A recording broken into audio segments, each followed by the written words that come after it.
Ribizla je stara voćna vrsta koja se sve češće sadi u voćnjacima, vrtovima i okućnicama. Izuzetne je nutritivne vrijednosti, a zbog jednostavnosti uzgoja i jednostavnog čuvanja u zamrznutom stanju predstavlja bogat izvor vitamina u zimskom periodu.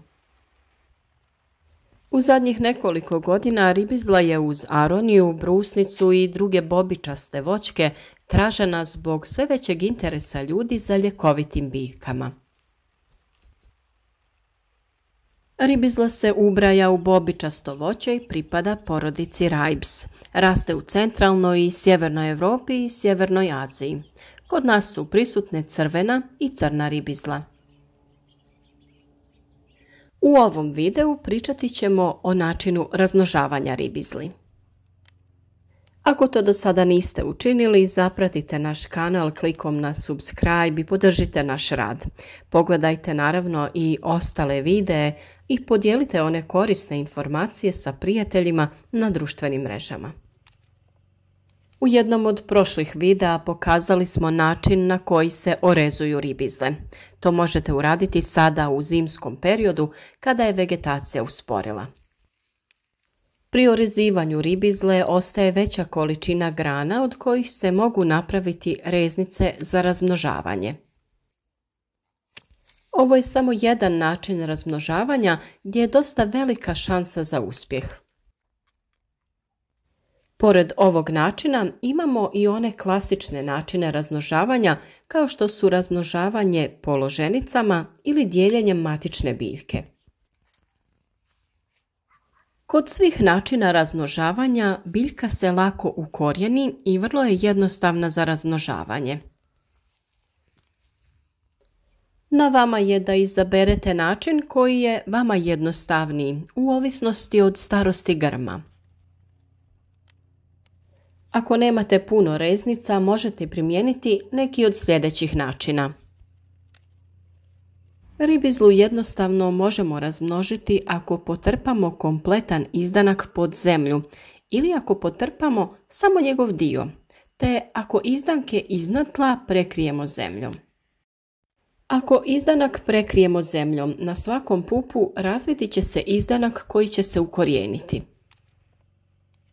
Na ovaj način dobivamo velik broj mladih biljaka koje opterećuju matičnu biljku, pa je potrebna adekvatna prihrana. Ako izdanak polegnemo na način da njegov vrh viri iz zemlje, on će se nastaviti razvijati, a u prostoru pod zemljom razviti će se i korijenov sistem. Treći način jeste da se svi izdanci potrpaju zemljom u visini od 15 cm. Na taj način svi izdanci će pustiti dodatno korijenje, te će se moći podijeliti. To radimo sljedeće jeseni kada vegetacija uspori. Potrebno je maknuti zemlju koju smo dodali i odrezati izdanke koji su nam višak, te ih presaditi na drugo mjesto. Razmnožavanje biljaka reznicama se radi da bi dobili u što kraćem vremenu novu biljku. Već nakon nekoliko mjeseci dobivamo biljku koja ima vlastiti korijen i može se iskoristiti za širenje nasada ili prodaju sadnog materijala. Kao i kod drugih voćki koje smo razmnožavali, koristimo se hormonom koji potiče razvoj korijena. Reznice dužine oko 20 cm ćemo uroniti u vodu, a zatim na vrh nanijeti praškasti hormon za ukorjenjavanje. Ovdje nam voda služi da se prah lakše zalijepi na reznicu. Same reznice nećemo ubadati u zemlju, već ćemo ih složiti na pripremljeni sloj supstrata za povrće. To radimo tako da hormon ne bi spao sa vrha reznice prilikom utiskivanja. A kada smo sve reznice stavili u vaznu sa supstratom, dodati ćemo malo perlita koji čuva vlagu u tlu za vrijeme sušnog perioda. Njega uvijek treba pomiješati i u supstrat koji ide u donji dio vazne. On služi da upija vlagu te u trenucima kada je to potrebno istu vlagu ispusti nazad u zemlju kako bi ju biljke koristile. Nakon toga dodajemo još supstrata i zatrpavamo naše biljke na oko 5 do 10 cm dubine. Posađene reznice ćemo zaliti i čuvati na temperaturi iznad 10 stepeni. Ako orezivanje ribizle radimo u proljeće, tada reznice možemo posaditi i vani direktno u tlo. Velik broj reznica je pustio korijen, pa je sada naš supstrat u vazni prepun žila. Sve ove žile su se ispreplele, ali to nam neće predstavljati problem. Za daljnji rast biljke dovoljan nam je i manji dio tog korijenovog sistema, pa ćemo nožem podijeliti korijene biljaka. Naravno, moramo biti oprezni i paziti da ne režemo uz samu biljku. Ovaj korijen se odlično razvio i biljke će se sada lako oporaviti od presađivanja. Svaku biljku ćemo presaditi u odgovarajuće kontejnerske posude u kojima će biti do sadnje u voćnjak. Ovo je idealan način da obradujete prijatelje sa ovom biljkom. Sam proces razmnožavanja ne košta puno, a poklonjena voćka će biti najbolji dar.